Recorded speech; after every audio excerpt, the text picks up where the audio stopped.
Hi, welcome to Hormone Heaven. This is Dr. Angel, and I'm a thyroid and perimenopause expert. This podcast is for women who are struggling with thyroid and or perimenopause and are looking for natural solutions. It's a micropod because I like to give quick, bite-sized information that you can implement immediately in your daily life. Please keep in mind, I'm a doctor, but I'm not your doctor. So please check with your healthcare provider before beginning or ending any supplements or medications. Today's podcast is being brought to you by my Naturally Balancing membership, just $50 a month, and includes functional blood chemistry analysis and text coaching. Check the show notes for details. Let's get started. I have a confession to make. This is like the 10th time I've started recording this. I really want my podcast to be actionable. And for the first time around, I just wasn't feeling it, either the second or the third. I don't know what round this is, but we're fixing to talk about thyroid. Let's go. When we're talking about the thyroid, I really like to talk about testing and not guessing. And we're going to get to that as we go through this episode. But I want to mention that thyroid is so interwoven when we're talking about hormones and perimenopause that every episode that I do will probably reference thyroid in some way. But the thyroid is a butterfly shaped hormonal gland that sits right at your throat, and it's responsible for the speed of metabolic and chemical processes in your body. So think like weight management, heart rate, body temperature, fertility, digestion, menstrual cycles, and even blood sugar. So, how can you know if your thyroid is not working right? Right. Some of the symptoms of having thyroid issues are being cold all the time, fatigued, your hair thinning, or your eyebrows are thinning. You're either gaining weight or you can't lose weight. You can have dry skin and even constipation. And there's a whole nother fertility and menstrual cycles things that can go on here as well. And many women have these symptoms and they tell me they go to the doctor and their doctor says, your thyroid's fine. There's nothing wrong with you. Well, that's because conventional doctors are typically only looking at two components of your blood work instead of six. And they are looking at it through a disease model, which means they are looking at your blood work, asking themselves, are you in a disease state? But when a functional or an alternative doctor like myself looks at thyroid, we're looking at six components, and we use functional ranges or ranges that show where the thyroid feels the best. And because the goal is, right, to feel better and stay away from disease. We want to feel better, not just stay away from disease, right?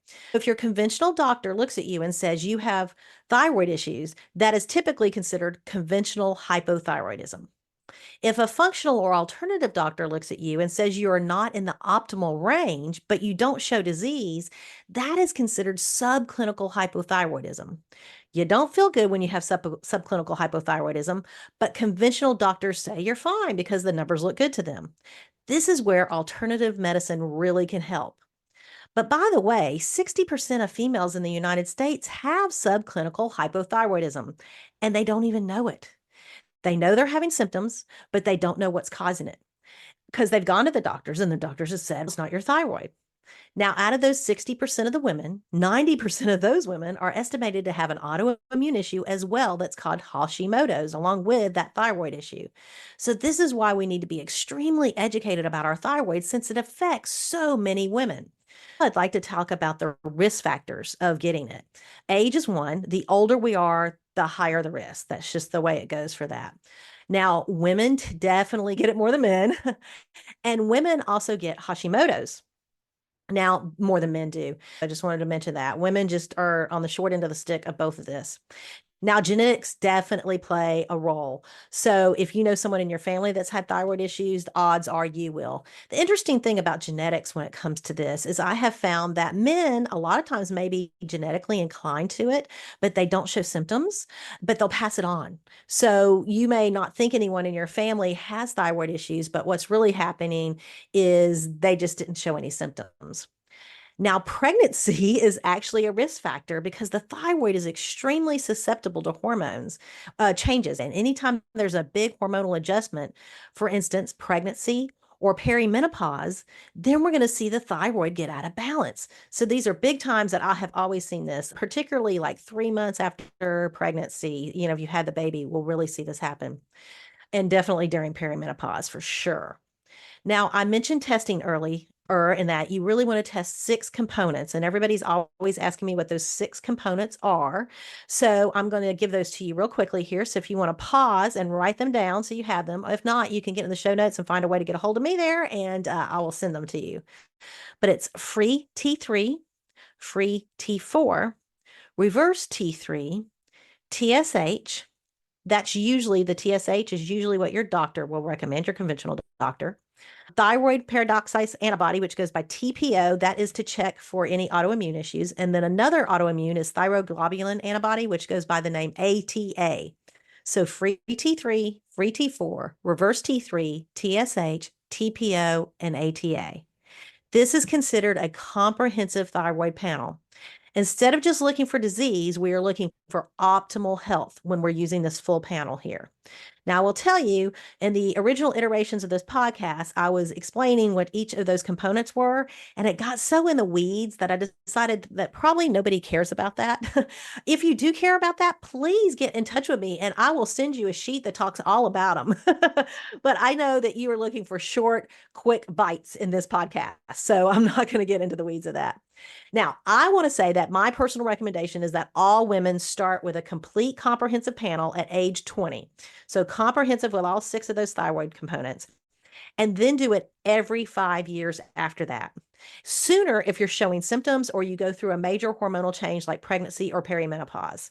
So every 5 years, unless you're showing symptoms, and we want to start that at 20. So say you're 50, but you have a 20-year-old daughter. Get your 20-year-old daughter tested. I'm starting to see more and more young people with these issues. Now, do you want to get these tests run, but you want to have somebody else look at them, right? So you can have your conventional doctor run them if they will, but then have a functional or alternative doctor like myself look at them so that they can use those functional ranges to see if you're in optimal health rather in that disease state. So we really want you to get healthy through this, right? We want you to look at it and see, where are these problems coming from?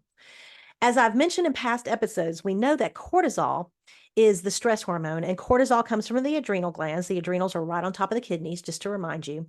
And what we know is that cortisol and thyroid are intimately linked together. So stress increases cortisol, which is the stress hormone. Cortisol increases thyroid hormone, giving us hypothyroidism. So one of the things that you can do for your thyroid is to really work on that stress. And I know I say that all the time, and it is something that I am trying to work on. It's really difficult. All right, let's all take a breath.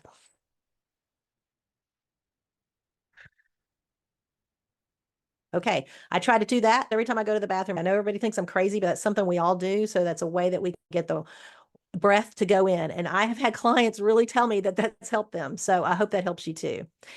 Now, when people ask me about thyroid, one of the first things they say is, what food should I do for thyroid? So think always, we all, no matter what kind of issue you have, want to do whole foods that are non-processed, right? We all want to do that.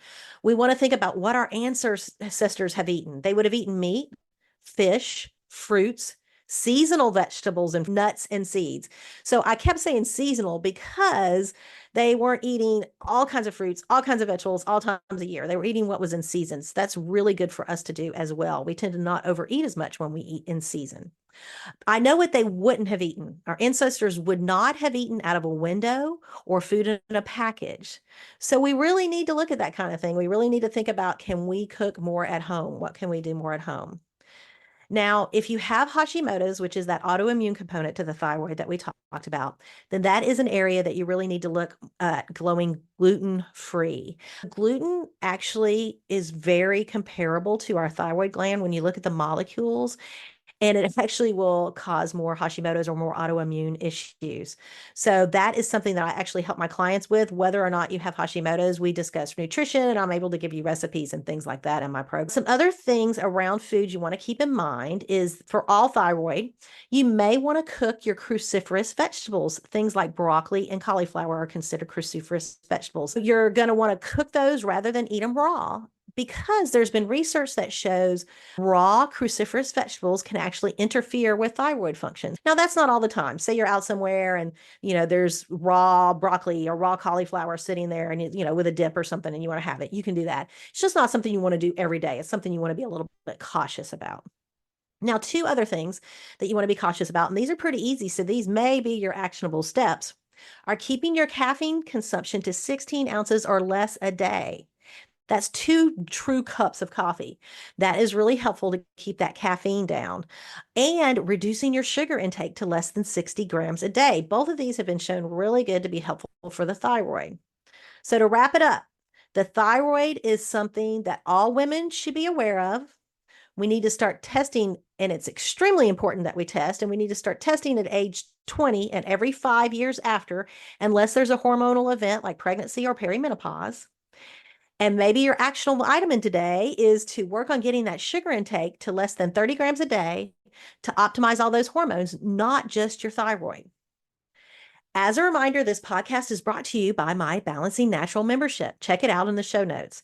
Thanks for listening to Hormone Heaven. Please subscribe on your favorite podcast app so you can get the podcast as soon as they are available. If you have questions, please go to alternativehealthwithangel.com or check out the show notes link in the description. And remember, do not make any changes with medications or supplements without speaking to your healthcare provider. These statements have not been evaluated by the FDA. This is not intended to diagnose, treat, prevent, or cure disease. Thank you.